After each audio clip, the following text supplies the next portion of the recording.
Assalamualaikum warahmatullah. Assalamualaikum warahmatullah. Mau ke surga?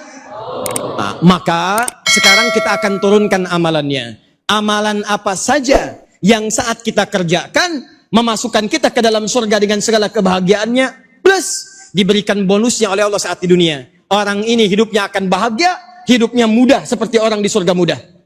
Saya beri rahasia nih. Tadi kan saya katakan orang di surga itu nggak perlu nyari lagi kan? Mau makan, muncul makanan. Mau minum, datang minuman. Masya Allah. Ada orang yang saat mengerjakan amalan itu di bumi, Allah berikan kemudahannya. Orang ini, orang lain kerja, capek. Orang ini tidak. Begitu dia bergerak, tiba-tiba datang rezekinya. Kata Allah, min haitsu la yahtasib.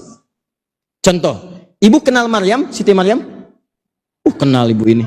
Maryam itu kalau dalam bahasa kita orang yang suci, bersih, dekat dengan Allah, rajin ibadah. Jadi bapak ibunya nyiapin Maryam dari sejak kecil supaya bisa menjadi ahli surga.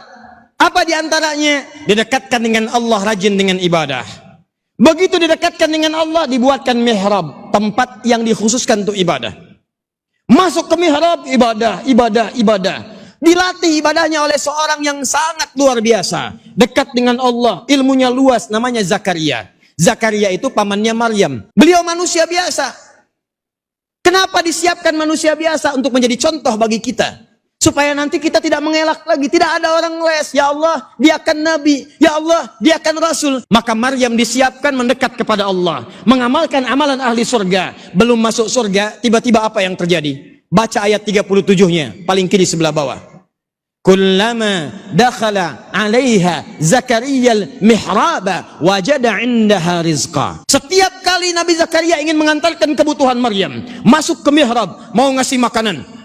Masuk ke mihrab, mau ngasih pakaian. Allahu Akbar. Baru dibuka pintu mihrabnya, akan diantarkan makanan, tiba-tiba makanan sudah ada di dalamnya. Mau ngantar buah-buahan, yang diantarkan apel, di dalam sudah ada apel, ada jeruk, ada anggur dan sebagainya. Kalau musim apel ada apel, hebat. Ini bukan musim apel, ada apel.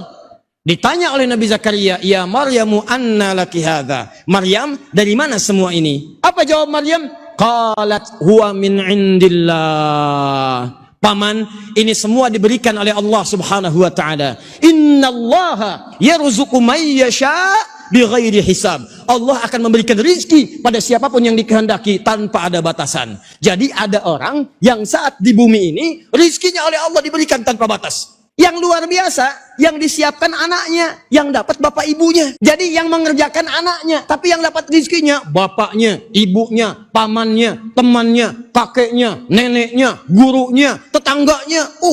Mirip kayak orang masuk mobil Kijang tahun 90-an. Ada kakek, ada nenek, ada paman, ada ibu, ada macam-macam.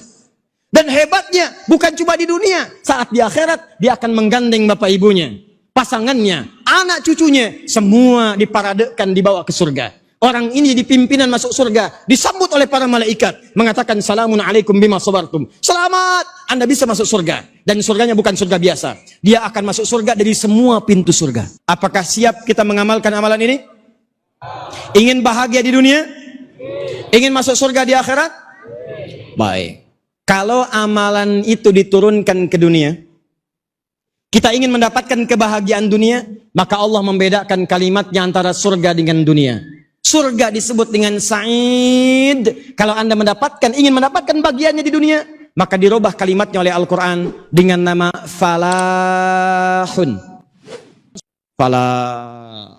Kalau kebahagiaan ini sudah kita raih, pegang, genggam. Mau dilepas tidak? Misal, Anda bahagia saat mendapatkan harta. Kalau sudah dapat harta, mau dilepas lagi tidak? Tidak. Anda bahagia saat mendapatkan kedudukan. Kalau sudah dapat, mau dilepas? Anda bahagia ketika mendapatkan pasangan. Kalau sudah mendapat, apa mau dilepas? Tidak. Qad aflahal mu'minun. Ada kata aflahnya di situ? Ada. Qad harfu tahqiqin. Huruf yang menjamin kepastian. Jadi kata Allah, cukup Anda ini beriman. Kalau Anda betul-betul beriman, maka Allah akan jamin orang beriman tuh dunianya bahagia, akhiratnya bahagia. Makanya ketika dia berdoa di dunia, orang beriman itu, doanya beda. Doanya diberikan oleh Allah bahagia dunia akhirat. Silakan buka Quran surah kedua Al-Baqarah ayat 201. 201 paling kanan sebelah bawah. Itu orang-orang beriman ketika berdoa langsung disebut oleh Allah. Doanya kita hafal sebetulnya. Bahkan Anda punya istilah sendiri. Rabbana atina fid dunya wa fil akhirati hasanah wa qina. Ya Allah, berikan kami kenikmatan, kebaikan, kebahagiaan di dunia. Juga berikan kebahagiaan di akhirat. Jangan sampai di dunianya kami nikmat, tapi di akhirat kami sengsara. Doa apa itu? Oh, sapu jagat. Cuma orang Indonesia yang bisa. Dunianya baik, akhiratnya mulia. Bagaimana cara mendapatkan itu? Lihat baik-baik. Karena ada orang yang kalau Anda baca ayat sebelumnya, faminhum faminan nasi may yaqulu rabbana atina fid dunya wa ma lahu fil akhirati min khalaq. Ada orang yang cuma dunia aja, yang penting dunia hebat, kendaraan bagus, makan enak, rumah mewah, kendaraan luar biasa. Yang penting dunia, akhirat bagaimana nanti? Ada yang cuma dunia saja. Nah, itulah orang-orang yang orientasinya nggak punya iman. Ini mesti beda. Kalau Anda orang beriman, mesti beda dengan yang belum beriman. Yang belum beriman tuh cirinya gampang, cuma senang dengan dunia, nggak peduli dengan akhirat. Orang beriman mesti beda. Dunianya sukses, akhiratnya pun luar biasa bahagia. Di sepanjang Anda beriman, ayo sukses. Kata Quran kaya, kaya, jangan nanggung, kaya. Sebab dengan kekayaan itu Anda bisa zakat. Anda bisa infak. Kalau nggak punya uang, bagaimana kita zakat? Kalau nggak ada harta, bagaimana kita infak? Kalau nggak cukup harta, bagaimana haji dan umrah? Kata Quran, ayo dapatkan, ayo dapatkan. Dunianya bahagia, akhiratnya mulia. Nah sekarang kata Allah satu, orang beriman saya jamin, pasti dia akan bahagia dunia dan akhirat. Nah, pertanyaan saya, apakah semua kita sekarang di sini beriman? Yang belum beriman angkat tangan. Tidak. Jangan-jangan di kantor Anda hebat, di rumah Anda gelisah. Jangan-jangan di rumah Anda bahagia, tapi pekerjaan Anda punya masalah. Jangan-jangan di rumah bagus, di kampus ada persoalan.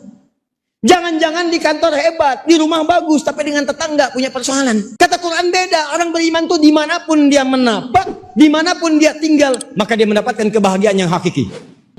Pertanyaannya, Ustadz, kalau ada orang mengaku beriman, tapi belum sempurna kebahagiaannya, maka apa masalahnya? Apa amalan yang kurang? Apa persoalannya? Kata Allah, boleh jadi dia tidak mengamalkan rumus-rumus kebahagiaan yang disebutkan dalam Al-Quran. Sekarang lihat baik-baik. Rumus yang pertama, amalan pertama. Kalau Anda ingin bahagia dunia, termasuk sukses pekerjaannya, di rumah tangga bahagia, maaf, di rumah bahagia, kantor bahagia, di kampus juga senang, di kehidupan sosial senang. Amalan pertama kata Allah, perhatikan baik-baik, perhatikan ayat keduanya.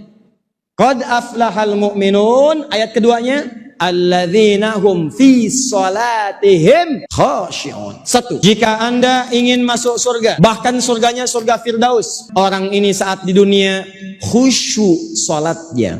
Salat. Jadi kalau Anda ingin bahagia dunia dan juga mulia akhirat, maka amalan pertama apa kata Allah? Salat, Pak. Bu, salat. Jadi yang dikejar-kejar itu bukan cuma mohon maaf jabatan, harta. Orang sekarang banyak yang salah. Pengen bahagia banyak mengejar harta. Nih saya kasih tahu ya, rizki kita itu sudah diatur oleh Allah. Anda tinggal bergerak saja, rizki diberikan. Dan tidak akan pernah berkurang, pas ukurannya. Itu ada ketentuannya di Quran. Quran surah ke-51 ayat 22. Kata Allah, wa fis samai rizqukum wa ma tu'adun. Kamu jangan takut tentang rizki. Rizki kamu itu sudah saya tetapkan, akan saya berikan, gak akan pernah tertukar. Ibu tahu cicak? Antum ikhwan tahu cicak? Cicak cuman merayap di dinding, tapi makanannya nyamuk, bisa terbang. Tapi memang hikmah Allah menjadikan nyamuk tidak punya akal, cicak pun tidak punya akal. Yang paling hebat, Allah hanya memerintahkan pada cicak, kamu cukup merayap, maka saya akan datangkan nyamuk kepadamu. Jadi kalau urusan rezeki jangan takut. Makanya salah kalau ada orang mengukur kebahagiaan dengan harta. Begitu hartanya hilang, maka hilang kebahagiaannya. Karena itu banyak terjadi di rumah tangga. Ukuran kebahagiaannya itu materi, harta. Begitu hilang hartanya, masalah di rumah tangganya. Banyak salah ukur. Yang diukur itu cuma materi, penampilan, wajah, ganteng, cantik. Begitu memudar, hilang kebahagiaannya. Maka kata Allah, kalau Anda ingin latihan mendapatkan kebahagiaan, maka yang pertama, dapatkan kebahagiaan itu dengan ikhtiar. Salat. Assalamualaikum warahmatullah. Assalamualaikum warahmatullah.